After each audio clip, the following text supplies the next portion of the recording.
오늘 저희들 함께 보실 하나님 말씀은 사도행전 2장 41절에서 47절입니다. 그 말을 받은 사람들은 세례를 받음에 이날에 신도의 수가 3,000이라 더하더라. 그들이 사도의 가르침을 받아 서로 교제하고 떡을 떼며 오로지 기도하기를 힘쓰니라. 사람마다 두려워하는데 사도들로 말미암아 기사와 표적이 많이 나타나니 믿는 사람이 다 함께 있어 모든 물건을 서로 통용하고 또 재산과 소유를 팔아 각 사람의 필요를 따라 나눠주며 날마다 마음을 같이하여 성전에 모이기를 힘쓰고 집에서 떡을 떼며 기쁨과 순전한 마음으로 음식을 먹고 하나님을 찬미하며 또 온 백성에게 칭송을 받으니 주께서 구원받는 사람을 날마다 더하게 하시니라. 이상적인 교회의 모델이라고 할 수 있는 예루살렘 교회를 보면 5가지의 요소가 있음을 알 수 있습니다. 신앙생활을 건강하게 능력 있게 하길 원하십니까? 정말로 하나님이 기뻐하시는 삶을 살고 싶습니까? 아니, 하나님이 기뻐하시는 교회를 세우길 원하십니까? 그러면 적어도 다음에 5가지는 반드시 구비해야 합니다. 먼저 첫 번째는 예배입니다. 42절을 봉독합니다. 그들이 사도의 가르침을 받아 서로 교제하고 떡을 떼며 오로지 기도하기를 힘씁니다. 42절을 보면 저희가 사도의 가르침을 받았다고 나옵니다. 요즘 말로 말하면 설교도 듣고 훈련도 받았다는 말입니다. 그리고 서로 교제하고 떡을 떼었습니다. 떡을 뗀다는 말은 성만찬에 참여한다는 뜻입니다. 그리고 기도하기를 전혀 힘썼습니다. 이 모두가 다 예배입니다. 46절을 봉독하겠습니다. 날마다 마음을 같이하여 성전에 모이기를 힘쓰고 집에서 떡을 떼며 기쁨과 순전한 마음으로 음식을 먹고. 날마다 마음을 같이해서 성전에 모이기를 좋아했습니다. 그 성전에서 예배드리는 것을 좋아했습니다. 또 성전에서 흩어졌을 때에도 가정으로 돌아가서 또 떡을 떼며 성도의 교제를 나눴습니다. 따라서 그 공동체를 보면 하나님을 예배하고 싶은 열정이 모든 성도들의 가슴 속에 불타고 있는 것을 우리가 느끼게 됩니다.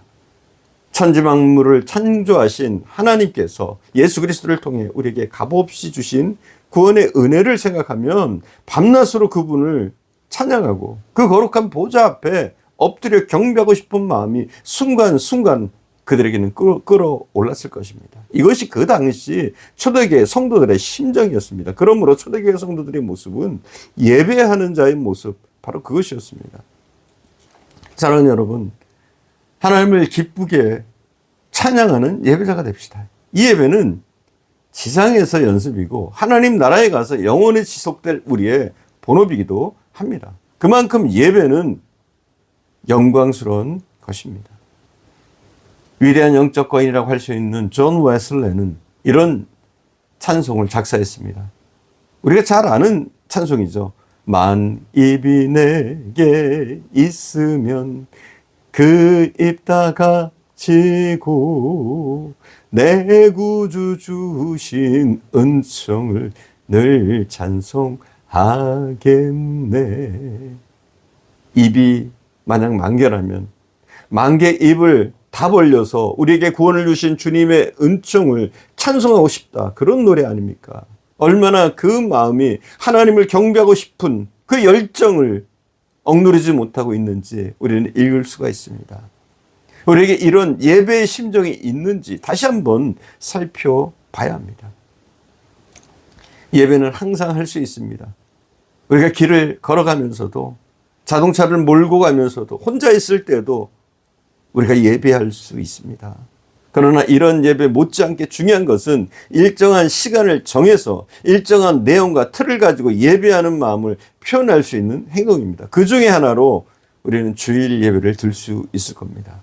아마 우리가 신앙생활을 하는 데 있어서 가장 중요한 요소는 우리가 주일을 지키고 주일 예배를 통해서 하나님께 경배와 찬양을 드리고 말씀을 듣는 것입니다. 지난 2000년 동안 이 주일 예배를 통해서 기독교가 이어져 왔고 이 세상을 바꾸는 원동력이 되었습니다.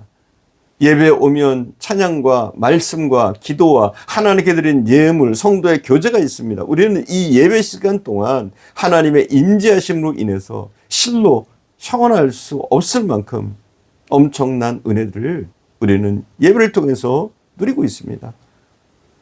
우리의 영혼이 기뻐 춤을 춥니다. 우리의 영혼의 세포가 기뻐 춤을 춥니다. 우리가 제대로만 예배드리면 이러한 은혜를 우리가 받을 수가 있는 겁니다.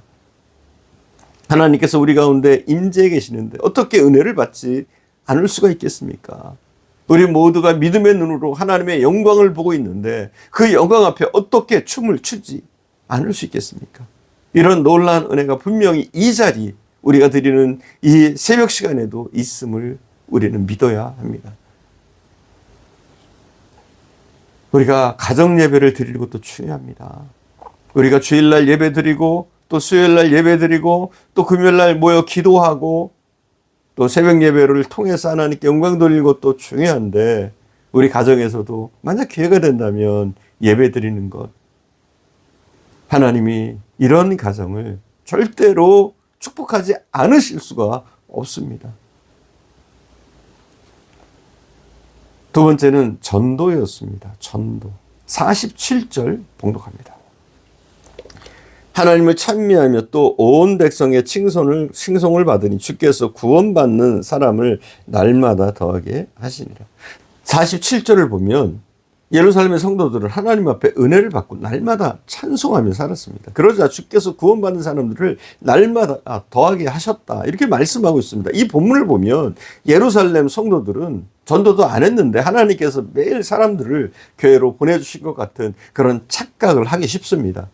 사실은 예루살렘 성도들이 구원받고 은혜로 가슴이 뜨거워져서 예수님의 부활을 증거할 때 하나님이 사람들의 마음을 열어주셔서 그들로 하여금 예수를 믿도록 해주셨습니다. 그러므로 초대교회 성도들은 전도의 사람들이었습니다. 우리의 신앙생활에 있어서 전도는 참 중요합니다. 전도란 하나님 나라가 완성될 것을 기다리는 비전입니다. 우리가 하나님의 나라가 올 것을 바란다면 우리는 전도할 수밖에 없습니다.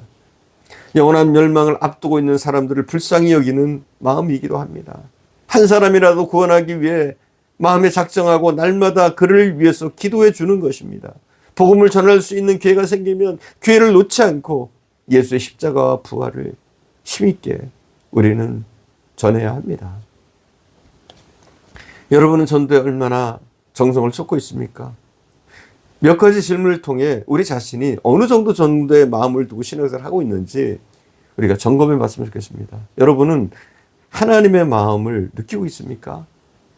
여러분은 특별히 한두 번 정도 전도 대상자를 정해놓고 날마다 기도하고 있습니까?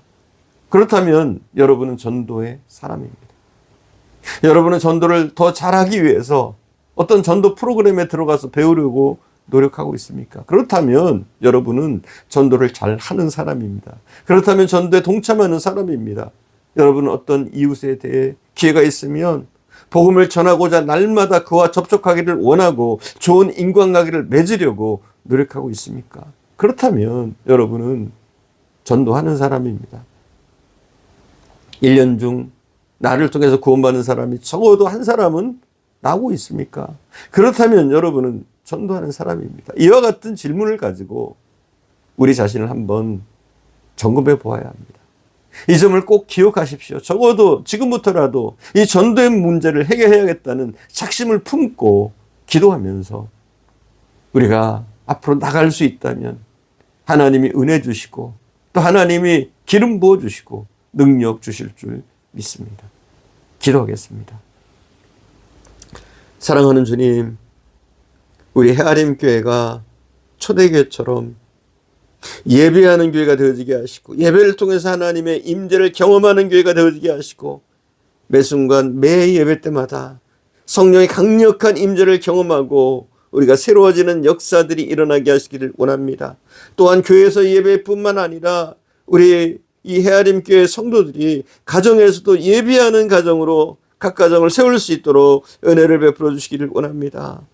우리가 성도의 본분인 영혼구원의 본분도 잊지 않게 하시고 초대교회 성도들이 영혼에 대한 열정을 가지고 그들에게 나가 복음을 전하고 예수를 전했던 것처럼 우리도 한 영혼이라도 얻고자 하는 그런 마음을 가지고 이웃을 전도하게 하시고 그들에게 선을 베풀게 하시고 결국은 그들을 주님께로 인도할 수 있는 저희들 되어질 수 있도록 인도해 주시기를 원합니다. 오늘도 함께 하시는 주님께 감사드리며 우리 구주 예수님의 이름으로 기도드립니다. 아멘.